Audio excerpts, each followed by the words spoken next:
Quand il y a des discussions, quand il y a des rencontres, notre lieu de rencontre c'est ici le palais. Quand il y a un jugement quelconque, mais ça se passe toujours ici. Donc on se retrouve, on fait nos fêtes de génération comme d'habitude, on tient notre tradition comme il se doit. Ce village est à l'image de son palais. Un palais avec plusieurs salles et une belle verdure. Cette architecture symbolise l'union et la solidarité des filles et fils du village, d'où le nom du palais de l'unité. Pour l'effort consenti dans le domaine de la propreté, ce village a eu un prix. Abobo Baoulé, la cité de grâce, vient donner un autre visage à la commune d'Abobo.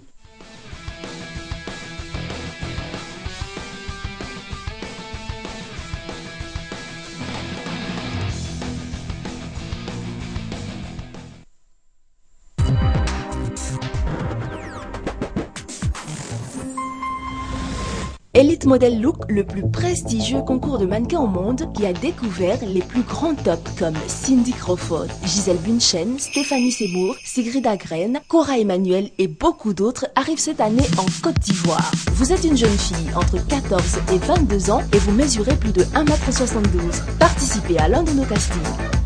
Samedi 24 mai à Abidjan, centre commercial Cap Nord. Samedi 7 juin à Bouaké, centre culturel Jacaka. Et samedi 14 juin à Abidjan, au Palais des Sports.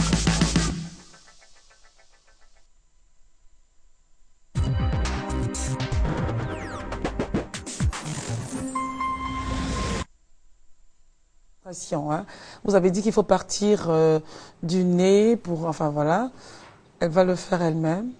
Donc, je disais qu'il y a des croûtes qui se mettent au niveau des angles des yeux ici et qu'il faut pouvoir enlever ces croûtes sans blesser la cornée des yeux. Et la cornée des yeux, c'est vraiment toute la surface au niveau des yeux, la surface que l'on voit. Et donc, il faut nettoyer les yeux en allant vers la base du nez. Comment? Et c'est ici la base du nez. Alors, il faut... nettoyer en allant vers la base du nez. Alors, quand vous nettoyez en partant dans le sens contraire, vous pouvez prendre ces déchets-là et puis les appliquer sur la cornée qui peut être irritée. Donc, on reprend le geste, s'il vous plaît, docteur. Donc, je disais qu'il faut nettoyer les yeux en partant dans ce sens, vers la base du nez qui se trouve là, au lieu de le faire dans le sens contraire. Ça, c'est le premier, c'est le geste à faire. Hein. C'est le geste Maintenant, pour le démaquillage des dames. Pour le démaquillage des dames, j'ai dit qu'il faudrait qu'un démaquillage scrupuleux soit fait en fin de journée. Ça veut dire le soir. Scrupuleux. Oui, il faut se démaquiller. Il y a des produits qui existent, il y a des techniques de démaquillage qui existent. Et donc, ces dames qui se maquillent ont tout cet arsenal-là pour procéder à un démaquillage scrupuleux. Ça veut dire qu'il ne faut pas qu'il y ait des particules cosmétiques qui restent sur le visage en fin de journée. Il faut savoir que on ne dort pas justement avec son maquillage. Non, on ne dort pas avec son maquillage. Il faut savoir que les yeux sont agressés de plusieurs façons. Alors, déjà, au niveau des mains, lorsque les mains ne sont pas propres et que nous les portons au niveau des yeux, nous pouvons apporter des microbes au niveau des yeux et donc provoquer des infections oculaires. Ensuite, je voudrais m'arrêter un peu sur le vent, un vent fort, un courant de vent fort ou de l'air un peu sec, mais surtout sur le soleil. Parce que le soleil... lorsque la lumière du soleil est intense, le soleil peut émettre des ultraviolets. Et ces ultraviolets sont nocifs pour les yeux. Concernant le soleil, ça fait vraiment effet mode. On voit des lunettes de soleil un peu partout. Mais il faut savoir qu'il y a différentes qualités de lunettes de soleil. Il y a des lunettes de soleil qui protègent contre les ultraviolets qui sont nocifs pour la vue. Yeux, oui. Et donc, les lunettes qu'on voit bon marché à tous les carrefours, à mon sens, sont dangereux pour la santé des yeux. Et j'explique pourquoi. La protection des lunettes de soleil ne se trouve pas dans la teinte des verres. Ça se trouve dans la qualité des verres, parce qu'il y a des verres qui sont un filtre contre les ultraviolets. C'est les verres qu'on trouve en pharmacie ou en maison d'optique. Ceux qui sont bons sont ceux-là vendus en pharmacie ou conseillés par un opticien. Voilà. Et ceux-là vraiment bloquent la pénétration des ultraviolets au niveau des yeux. Bon, quand nous prenons les verres bon marché qui n'ont aucun filtre, qui sont vendus au Carrefour. Qui sont vendus au Carrefour. Voilà. C'est vrai qu'on se dit, si on les prend vraiment foncés, on est protégé du soleil. Mais ce n'est pas du tout ça. Parce que quand vous portez des lunettes foncées, il y a la pupille, ça veut dire au niveau des yeux, il y a un petit rond noir. Cette pupille a tendance à se dilater parce que ça devient sombre.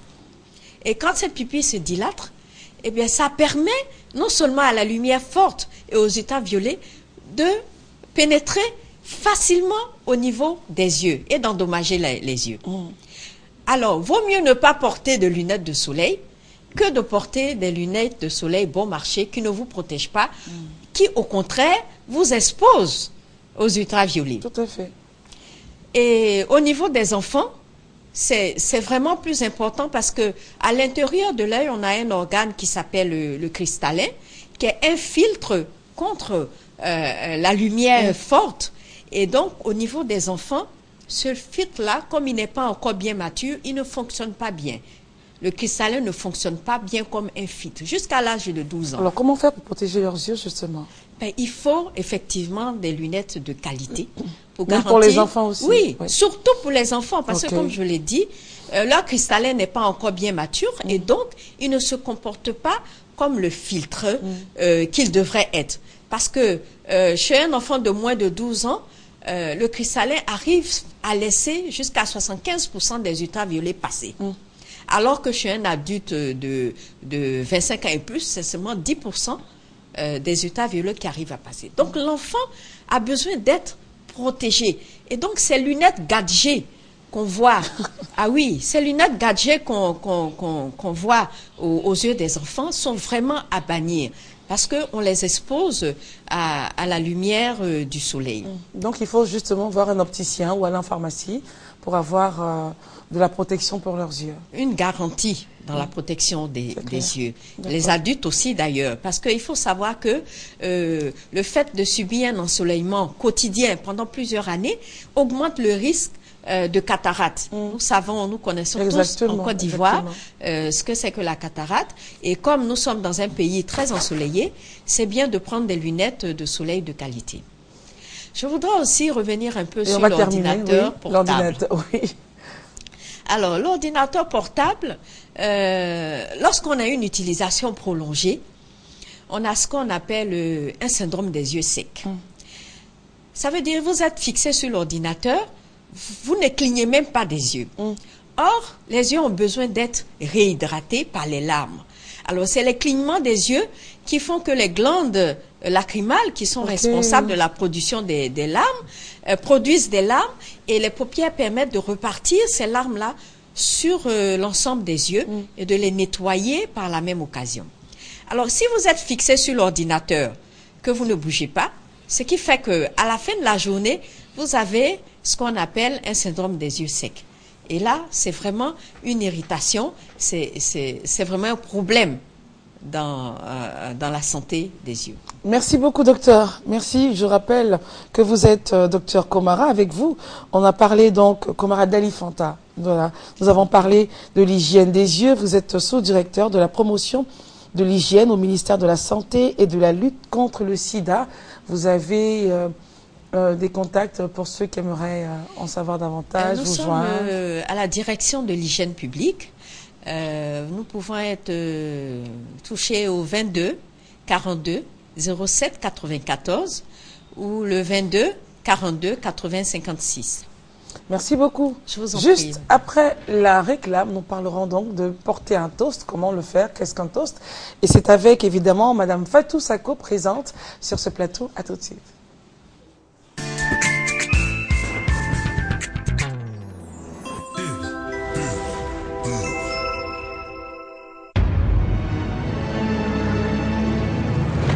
sentez déjà la ferveur monter? Alors, pourquoi ne pas la vivre en direct? Jusqu'au 21 juin, envoie Brésil par SMS au 3030 et gagne un séjour tout frais payé au Brésil. Brésil au 3030 pour vivre des émotions non limites ou remporter du cash par jour et par semaine. Avec Move Mondial, on t'attend ici. Move, no limit.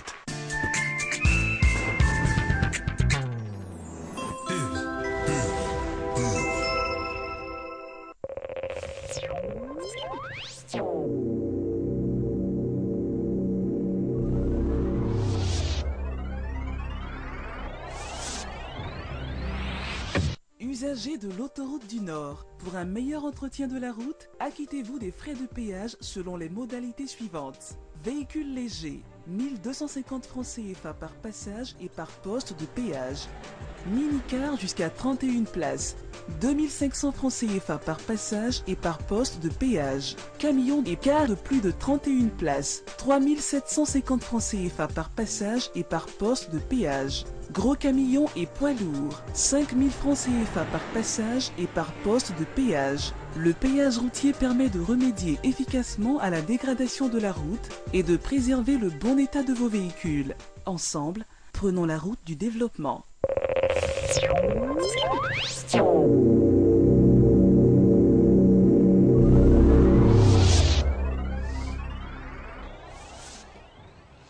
Voilà, Madame Fatou Sako, bon, j'allais dire Maï Sako, je t'embrasse.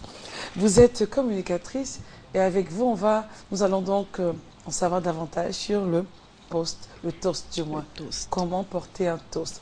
Déjà, il faut dire que en ancien français, le toast représentait une tranche de pain grillé que l'on trempait dans du vin. Et qu'on buvait en l'honneur des dames. En l'honneur des dames. En l'honneur des dames. On disait donc qu'on toastait une dame. Les dames, on buvait à sa santé. On buvait à sa santé. Ouais. Et par extension, le toast se porte aujourd'hui aussi bien en l'honneur des hommes que des femmes, mais aussi à une occasion particulière. Alors, dans quelles circonstances devrait-on porter un toast? Le toast peut être porté dans diverses situations. Lors d'un mariage, d'un déjeuner de mariage, d'un anniversaire, à l'occasion de fiançailles, à l'occasion d'un départ à la retraite. Même pour une personne décédée, on peut porter un toast. D'accord. Et comment on le prépare justement? Parce que généralement dans les cérémonies, on voit tout le monde, on prend une cuillère, là on a une cuillère sur ce plateau. Écoutez, j'ai un mot à dire et puis bon, voilà, ça va dans tous les sens en fait. Ce n'est pas loin. Mais ce qu'il faut savoir, c'est qu'un toast est un mini-discours. Un mini, hein? Un mini-discours. Bon. Très court, assez bref, et qui répond aux techniques de discours. Introduction, développement, conclusion. Alors déjà, il faut obtenir l'attention de ceux à qui vous voulez parler. Oui. Généralement, dans un anniversaire, dans un mariage, dans une cérémonie ou autre, chacun occupé, à papoter, enfin, voilà. Et il faut attirer l'attention des personnes vers vous. Vous qui faites sont quoi? là. Lorsque vous êtes à une cérémonie et que vous voulez porter un toast, vous vous tenez debout. Vous levez votre verre de cette façon et vous le teintez pour obtenir l'attention de l'auditoire. Jusqu'à ce que tout le monde soit calme. Jusqu'à ce que tout le monde soit calme, mais pas au point d'entendre les mouches voler.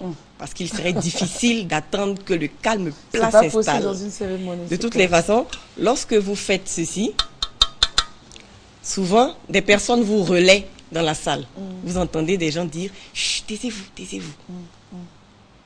Et dès que vous êtes en mesure de vous faire entendre des personnes qui sont là, alors vous portez votre toast. Alors, vous gardez un contact visuel tout en n'oubliant pas de se retourner vers la personne en l'honneur de qui on porte le toast. Si je choisis de porter un toast en l'honneur de Christelle, dès que je lève mon verre, que j'ai obtenu le silence, il faut que je précise que je voudrais porter un toast à la bonne santé de Christelle. C'est gentil. On commence par ceci. Ouais. Les journées difficiles sont-elles ne nous aide pas toujours à finir nos journées. Mais avec les émissions de Christelle, avec ce rayon de soleil, avec le sourire dont Christelle nous gratifie tous les matins à Matin Bonheur, nous avons une bonne énergie pour commencer cette journée. Alors, je voudrais que, chers amis, tous ensemble, nous souhaitions à Christelle une parfaite santé. Nous lui souhaitons d'avoir des années de plus en plus belles, des années de grâce, et qu'elle continue à nous éclairer de son beau sourire qui nous aide à commencer la journée. À la bonne santé de Christelle. Et donc, moi, je fais quoi? Je tiens, pour l'instant, je laisse mon verre. Vous avez votre verre posé.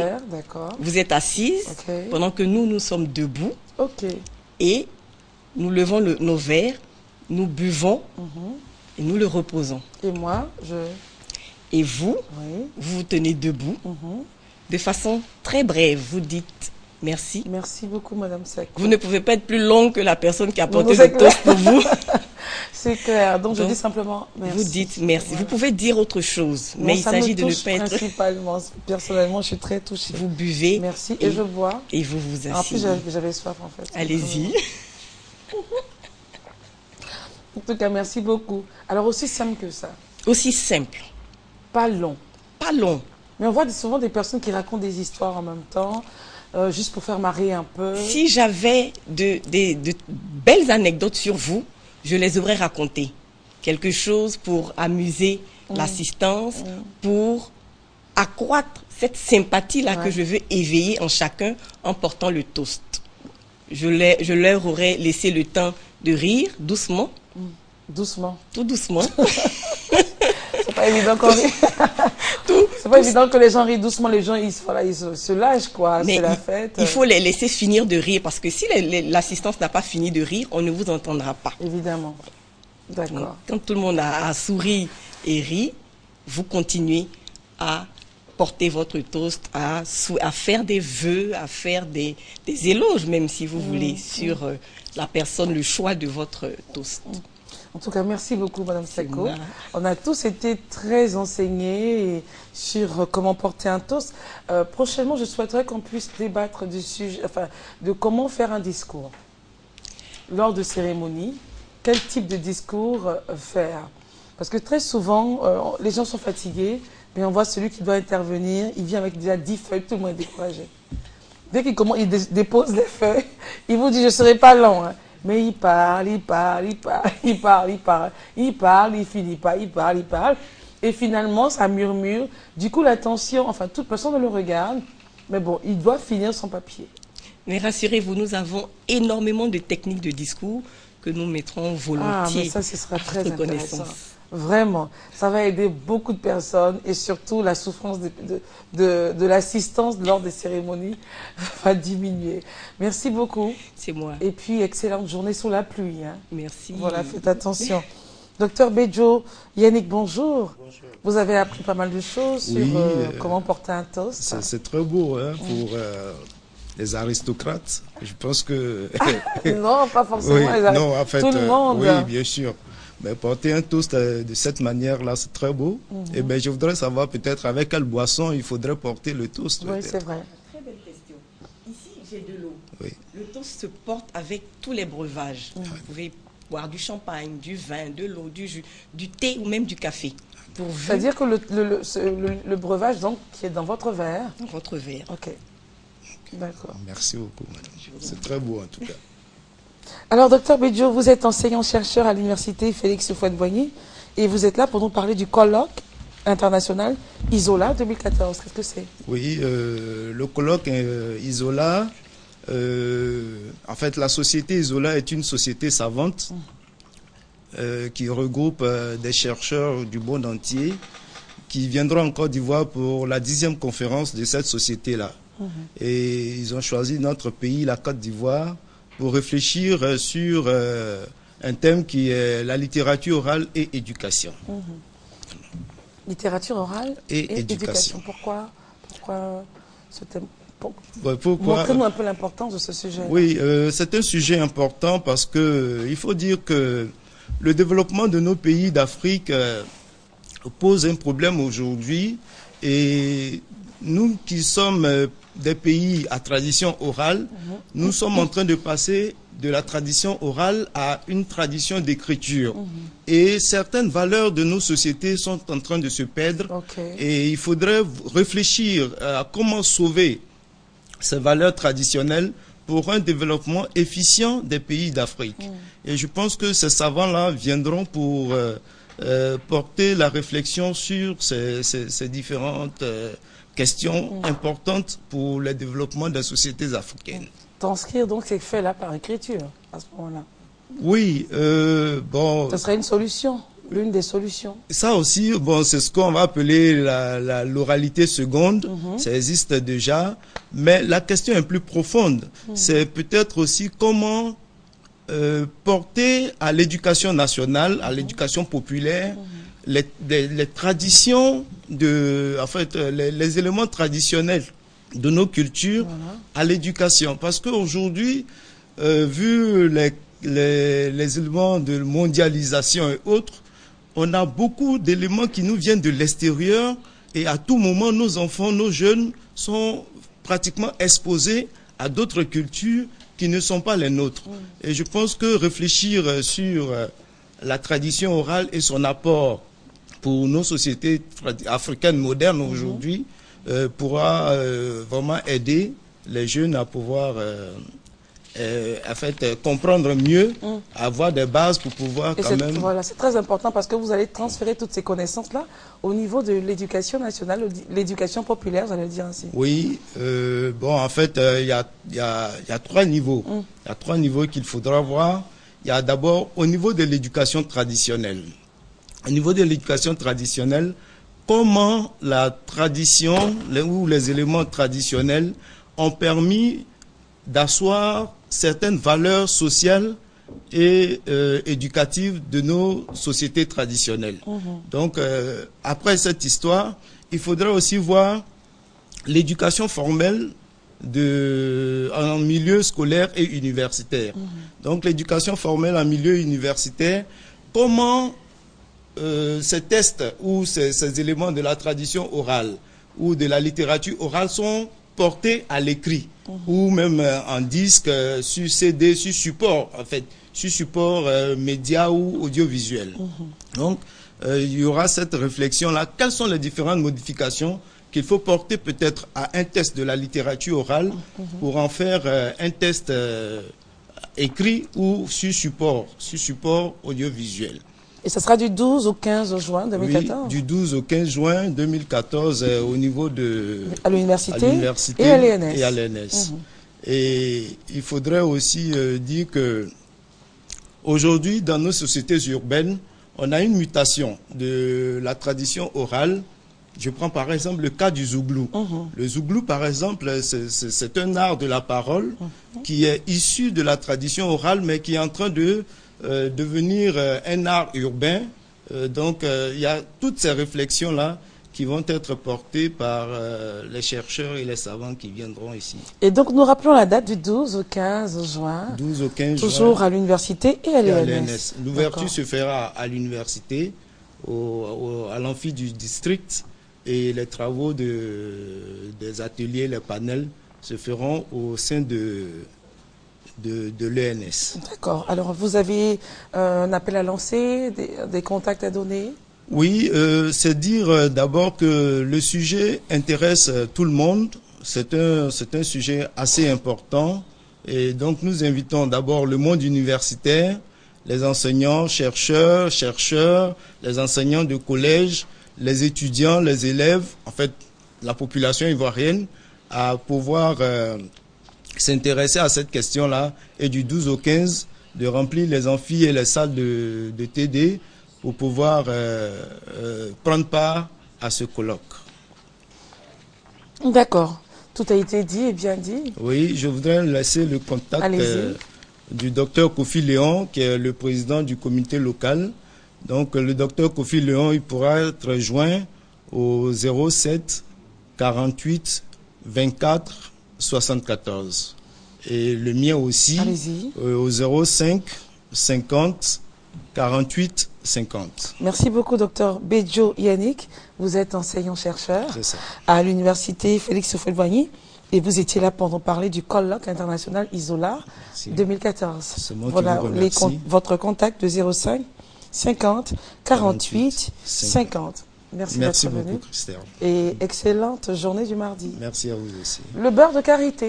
Nous en parlons maintenant, mais avant, juste un petit élément préparé par Philomène Ndraman sur le sujet, avant de prendre langue avec notre invitée qui n'est autre que Madame Keita Massandji. Le beurre de karité ou beurre végétal est une substance comestible extraite des fruits du karité, un arbre poussant dans les savanes arborées de l'Afrique de l'Ouest et dont le nom signifie vie en langue mandingue. Il est consommé dans la cuisine traditionnelle ou utilisé dans l'industrie. Il est surtout connu pour ses propriétés cosmétiques comme hydratant et assouplissant de la peau. Nous sommes ici à Kouto, une ville de la région des Savanes située dans le Grand Nord de la Côte d'Ivoire. Ces femmes de la coopérative Benkadi du Grand Nord transforment la menthe de karité en beurre de karité. Lorsque la menthe est grillée, on amène ça au moulin. Ça donne ce poudre que vous voyez là. Après ce poudre, elles mettent de l'eau chaude. Bon, pour taper. Le résultat donne une pâte blanchâtre qui sera mise ensuite au feu où elle est en train de tourner.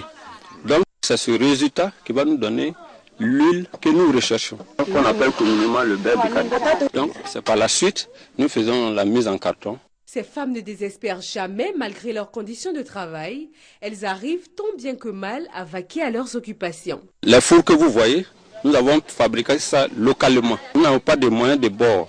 Donc nous souhaitons qu'on nous aide à moderniser ce que nous faisons. Cette activité reste la principale source de revenus des femmes de la coopérative agricole de Benkadi du Grand Nord.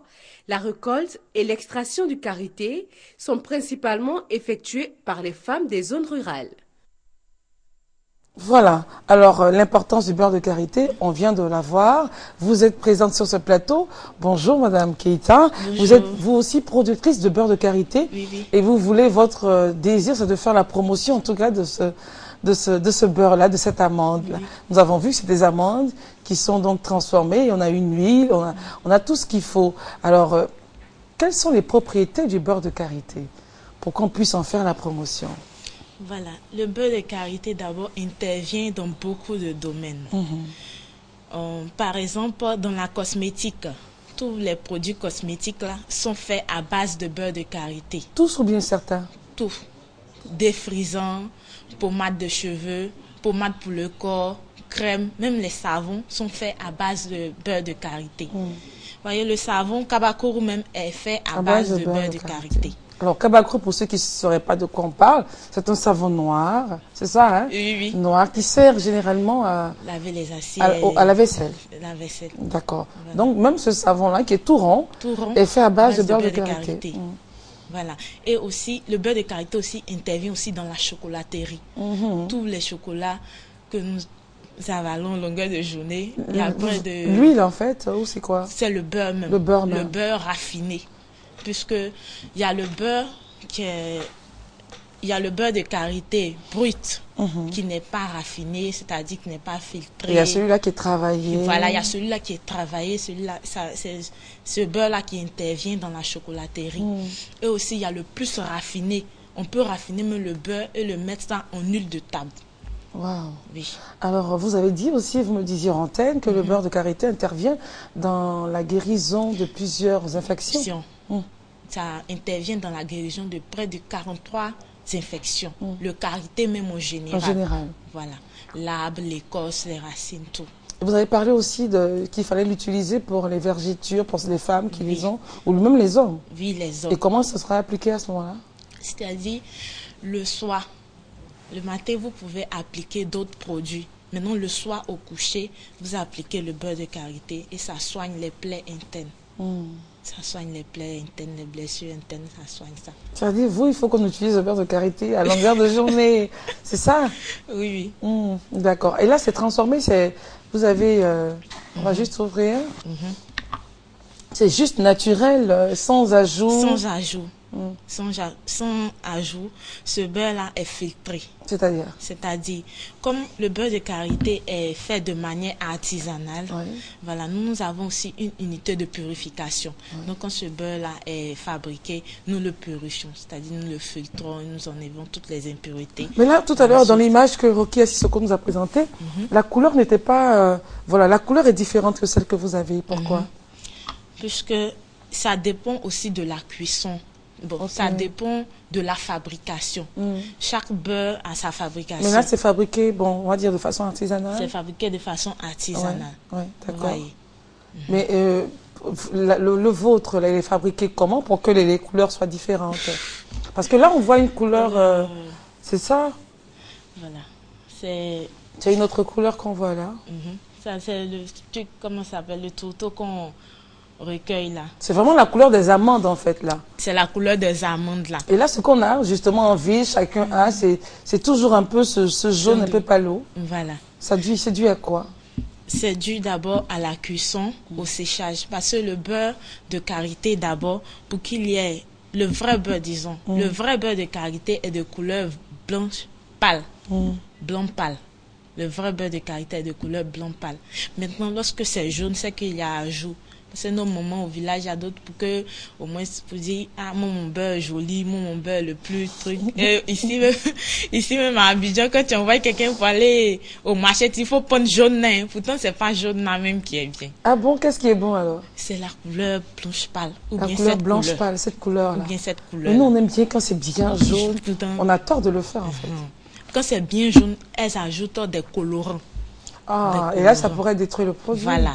Ça, c'est plus bio, c'est plus naturel. Elles ajoutent des colorants. Sinon, le beurre de karité, même naturel, est de blanc pâle. Est-ce que les femmes peuvent l'utiliser en pommade de corps? Oui, elles peuvent l'utiliser en pommade de corps. Vous savez, le beurre de karité, généralement, les femmes ont tendance à dire, quand je mets le beurre de karité, je transpire beaucoup. Mais ça me fait noisir. C'est que c'est pas le vrai beurre que tu as pris. Parce que pour qu'on arrive même au beurre de karité, il faut un vrai traitement des amandes. Il faut un vrai traitement des amandes. Nous formons les femmes, nous les sensibilisons au traitement et au séchage aussi des amandes pour obtenir un bon beurre de karité. Qui puisse être utilisé de façon, voilà quoi, pour toutes les femmes. Pour toutes les femmes. Mais pour les cheveux, parce que aussi, évidemment, là je vous vois sourire, et pour les cheveux. Oui, pour les cheveux aussi. Pour ceux qui sont par exemple adeptes de cheveux naturels. Voilà, ceux qui aiment les nappies, tout ça. Voilà, ce genre de trucs, ce genre de choses. Voilà. Pour les cheveux naturels, le beurre de karité même fait briller les cheveux. Ça assouplit. Comment on le met? Combien de fois? Est-ce qu'il faut en abuser? Non, il ne faut pas en abuser. C'est-à-dire matin et soir. En sortant, matin par exemple, vous pouvez juste en mettre là-dessus. Maintenant le soir. Sur le cuir chevelu. Voilà. Maintenant le soir, vous pouvez appliquer même en intérieur pour que ça puisse travailler. Ça fait pousser les cheveux? Oui, ça fait pousser les cheveux. Je n'en ai pas, mais ça fait pousser les cheveux. Vous n'avez pas quoi? Je n'ai pas de cheveux, mais ça fait pousser les cheveux. Oh mon Dieu, Madame Keïta. Alors, au total, il faut retenir que le beurre de karité est essentiel, il faut l'avoir. Et pour les massages, c'est bon. C'est très bon. C'est très bon, j'ai déjà essayé. Oui. Voilà. Ça détend le corps. Ça détend le nez, tout et tout. Vraiment, le beurre de karité, c'est un élément très, très essentiel. Ça intervient dans beaucoup de domaines. Même les suppositoires, tout ça se fait à base de beurre de karité. C'est-à-dire c'est la matière même de base de plein de produits. Voilà pourquoi moi je suis dans la valorisation de ce beurre-là. Et vous avez dit que vous aidez les femmes à produire. Oui. Pour celles qui aimeraient se lancer dans la production de beurre de karité, qu'est-ce qu'elles doivent faire? Dans la production de beurre de karité, elles doivent d'abord cueillir, c'est que je vais revenir, elles doivent d'abord cueillir, pas cueillir, disons, les fruits. Laisser que les fruits, parce que vous savez, l'arbre de karité pousse sauvagement. Actuellement, nous n'avons pas encore domestiqué l'arbre de karité, ça pousse sauvagement un peu partout. Un peu partout, surtout en Afrique de l'Ouest. Surtout en Afrique de l'Ouest. Donc, elle ne doit pas aller cueillir le fruit. Elle doit laisser que le fruit mûr même tombe. C'est le fruit mûr, on prend. Maintenant, c'est ce fruit mûr-là, on va directement à la maison et on fait cuire ce fruit-là, la cuisson. Et on sèche ça immédiatement, on n'attend pas. Dès que tu fais cuire le fruit, tu sèches ça immédiatement au soleil ou au four. Je dis au four parce que en temps de pluie, c'est un peu difficile. Donc on peut sécher ça aussi dans le four. Si on a un four, met Et là, les en ce graines. moment, il pleut, c'est clair Voilà, que... ouais. on fait ça au four. Et après ça encore, il y a le dépulpage. On enlève le fruit. Après la cuisson, on enlève le fruit. Et aussi, on fait le décoquage. Parce qu'après le fruit, il y a une coque. Il y a une coque, tout à fait. On enlève cette coque-là. Et à l'intérieur de la coque, maintenant, il y a la noix. La fameuse noix. Voilà. Qui est de couleur marron. Et c'est cette noix-là, on pile au mortier. On appelle ça comment ça s'appelle, comment dit on va piler ça au mortier. Et après, on va avec, on fait griller. Mais vous les encadrez noix. pour tout ça. Oui. Vous avez des structures, vous avez des sites où elles peuvent venir. Ça rapporte. Ça rapporte. Pas Nous mal. sommes installés dans toutes les 7 régions productrices de la Côte d'Ivoire. Donc la Côte d'Ivoire a 7 grandes régions productrices de beurre de karité. Le Tchologo, le Poro, le Hambol, le Gontougo, le Kavadougou, un peu partout, les 7 grandes régions du Nord, quoi. Voilà. Donc actuellement, nous avons fait un travail de fond dans le Poro et le Tchologo. Mais nous allons étendre ça vers toutes les régions pour que les femmes soient au même niveau et que le label Karité Côte d'Ivoire soit un beau label. Le beurre de karité ou beurre végétal est une substance comestible extraite des fruits du karité. Alors, on va dire simplement pour celles qui aimeraient se lancer dans la production, vous avez dit ça rapporte, hein? Ça rapporte bien. Oui, en Côte d'Ivoire, le beurre de karité emploie près de 20 000 femmes dans le Nord. Elles gagnent bien leur vie. Elles gagnent bien leur vie. On peut avoir des chiffres, hein? C'est pas... Des chiffres, c'est... Enfin, elles pourraient gagner combien? Elles pourraient gagner combien? C'est-à-dire, au Nord même, les femmes là, elles vendent le kilo du beurre de karité à 600 ou 500 francs. Le kilo des amandes? Non, le kilo du beurre. Du beurre même? Produit fini. À 600? Ou à 600 ou 500 francs le kilo. Ça dépend. Et souvent même, elles montent jusqu'à 1000 francs. Waouh! Donc, ça fait, il y a de l'argent à se faire. Il y a de l'argent à se faire. À quel numéro on pourrait vous joindre? On peut me joindre au 01 18 38 79 ou au 47 78 14 10. Merci beaucoup. Merci. Et puis, longue vie au beurre de karité de Côte d'Ivoire. Vraiment. J'ai été très heureuse d'être en votre compagnie en ce jour. Je suis Christelle Melège et c'est Eurokia Sissoko qui a réalisé ce temps d'antenne. On se retrouvera demain, par la grâce de Dieu, pour une autre matinale. D'ici là, portez-vous bien. Et puis, attention sous la pluie. Au revoir.